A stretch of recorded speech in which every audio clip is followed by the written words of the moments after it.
Hello everyone, this is Amy Jones, and now for tonight's forecast. After today's high of 87 degrees, we can expect it to cool down to about 69 degrees for this evening. No precipitation is expected, and tonight's humidity levels are a low with a feels-like temperature of 64 degrees. Sunset tonight will be 7:53 p.m., and in the morning, sunrise will be 6:43. Tomorrow, we can expect a high of 74 degrees and a low of 60 degrees with minimal rainfall. Also, I would like to remind you of the continued construction on 7th Avenue and to please plan ahead for your travels. Thank you. Back to you, Jennifer and Michelle, live in New York. Thank you, Amy, for the weather forecast. Now, moving on to tomorrow's expected... I'm sorry to interrupt you, Jennifer, but we're having breaking news regarding the Pentagon Papers released earlier this week. These past few days, the streets have been in chaos after release of these documents containing government secrets about our involvement in the Vietnam War. The New York Times published several installments of these critical federal documents this past Sunday, and now the identity of the information supplier has been identified.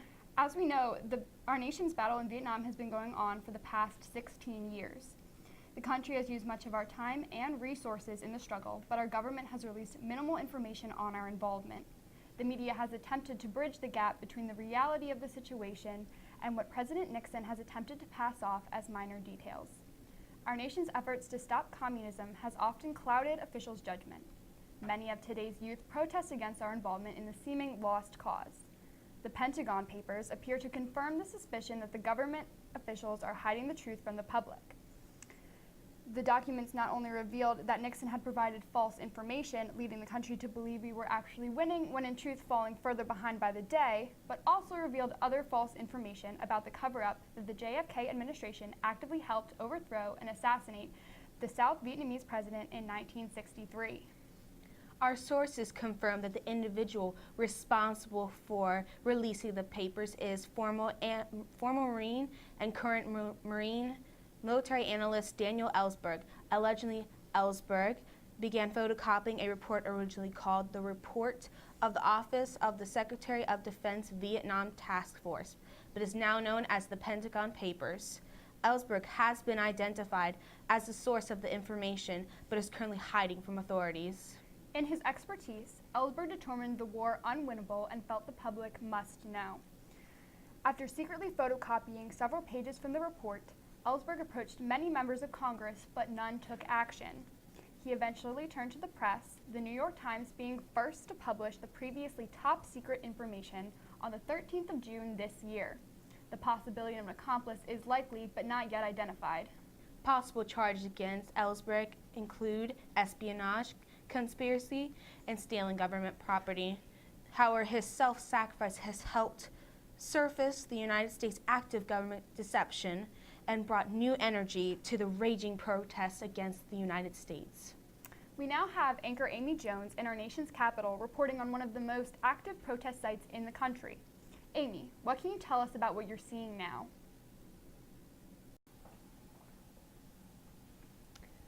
This city is an experience like no other. College students and people of all ages have gathered here in the streets to express their growing discontent with Nixon and the government.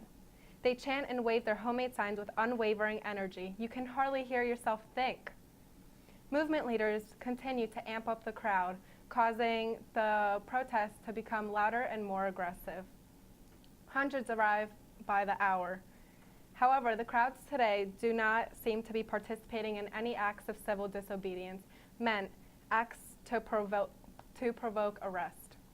These protesters appear to be unfazed by the recent arrest just last month, May 3rd, when approximately 12,000 anti-war militants were arrested for disrupting government activity in Washington. I pulled an active protester from the rally to ask her a few questions on why she is here today in Washington. Hello, I'm Amy Jones, and I'm a reporter for the 6 o'clock news channel in New York City. Can I ask for your name? Hi, my name is Nicole Parker. And if you don't mind me asking, are you a current college student?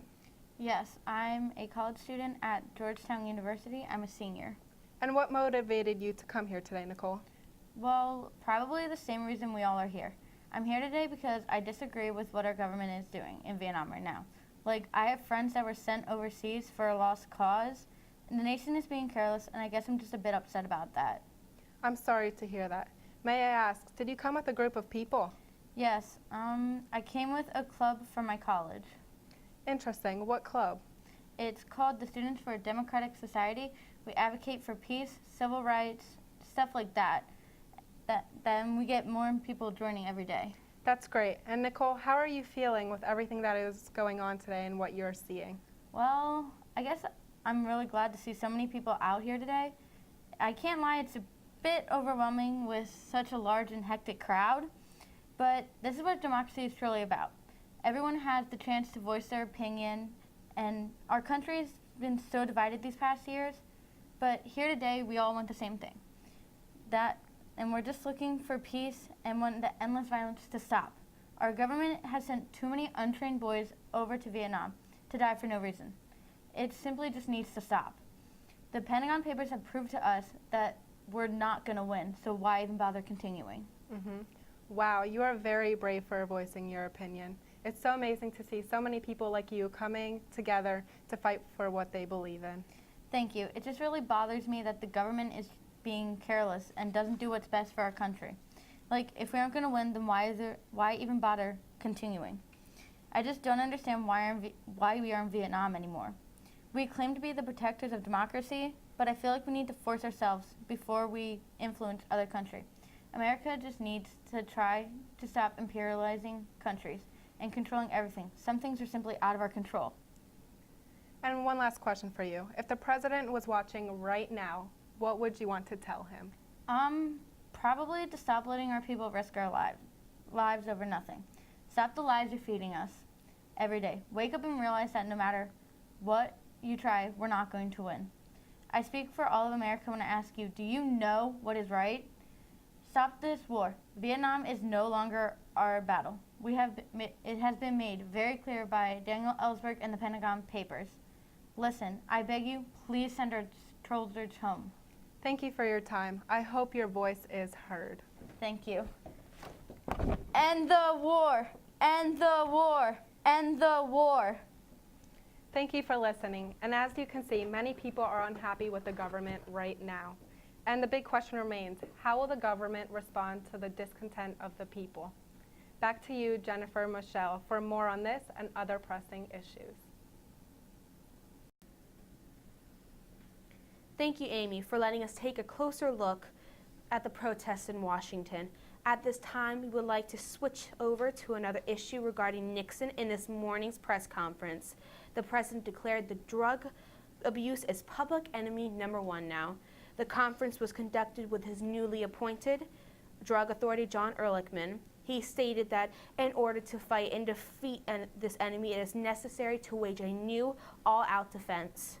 He also stated that the war on drugs has officially begun. In 1960, there were only 200 narcotic-related deaths in New York City. However, that number has risen to over 1,000 narcotic and heroin-related deaths in 1970. An epidemic of heroin use is becoming commonly associated with soldiers in Vietnam and has added to the problem's complication. Nixon's main goal is to build up the struggling Bureau of Narcotics and Dangerous Drugs and potentially build new programs worldwide. He hopes it will help reveal and stop the underlying reasons behind drug sale and use. Dr. Jerome Jaffe has highly successful Illinois drug abuse prevention program suggested an assembly line-like urine testing. This test will be conducted before soldiers would board a plane home. If the result come back positive for opioids, they would have to stay in Vietnam for a period of 2 weeks. However, many oppose this method. President Nixon is planning to initiate a new organization called the Special Action Office for Drug Abuse Prevention. The goal is to promote drug rehabilitation to reduce its demand. Well, we'll have to see how this plan plays out. Yes, it's going to be very interesting. On a lighter note, the countdown to Disney World opening has officially begun.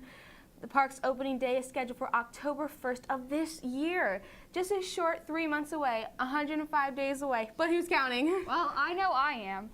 After the widespread success of California's Disneyland, opened in 1955, the East Coast has heavily anticipated the construction of a closer amusement park. It will be, of course, the happiest place on earth. We now have reporter Emily Davis down in Florida with a few questions for future resort head manager Tiffany Wilson. Thank you, Jennifer and Michelle. Hello, I'm Emily Davis, and today I have with me Tiffany Wilson. I'm sure as much of the country is wondering, Tiffany, is Disney on schedule for its opening in October? Yes, hello everyone. As Emily Davis said, I'm Tiffany Wilson, and I will be the future head manager for resorts in Disney. And yes, of course, we are on schedule. Construction has been scheduled throughout the entire process. We've already begun selling tickets for a grand opening on October 1st of this year. And you can get your tickets by calling our customer service line at 1-407-939-5277. Again, the number you can get your grand opening tickets for this year of October 1st is 1-407-939-5277. Can you tell the people watching a little bit of what they can expect on a vacation to Orlando, Florida, Walt Disney World? So we currently have one theme park, and that is the Magic Kingdom. Disney overall will be a place for you and your families to come and enjoy a great time in a magical place. We are planning to open more parks and continue expanding as everything goes as planned. Very nice. Now, is Disney for all ages or more specifically children? Very good question. So Disney will be for all ages, and I say all ages. And it will be a good reminder for everyone that you can be a kid at heart. That's exciting. I'm definitely planning to go on opening day. Is there anything else incorporated with Disney, like hotels? Yes, with the Disney parks, we will have hotels that will be Disney themed. There will be different pools and additions to the hotels that will make it an experience to always remember. We also are planning to have some amazing characters become part of the Disney family. Each accommodation, as well as the hospitality and cheerfulness of our employees, is meant to ensure that you and your family have the most positive experience possible and encourage you to come back again and again each year. Wow, I can't wait to find out who the characters will be and just how the hotels will make going to Disney that more magical. Any last words for our viewers, Tiffany? Yes, first off, I'd like to thank you for having me and for all of those who are watching. I'm so excited to share this new project with you that will create more happy memories on the happiest place on earth. It will be a great place to spend birthdays, anniversaries, or just to go there for a nice, relaxing, and enjoyable vacation. Without a doubt, I know there will be something everyone will enjoy here at Disney. Thank you. Thank you. Well, that's this program for the construction of Disney, and we're all counting down the days. Do you have your tickets for the grand opening yet? If not, remember to call customer service and order your tickets on the service line 1-407-939-5277. Again, the number you can order your tickets for the grand opening of Disney is 1-407-939-5277. Back to you, Jennifer and Michelle. Thank you, Emily Davis and Miss Wilson. Remember to clear your schedules for the opening of Disney on October 1st this year in 1971. This has been Jennifer Miller And Michelle Taylor on the 6 o'clock news. Thank you for watching, and we'll see you again tomorrow night.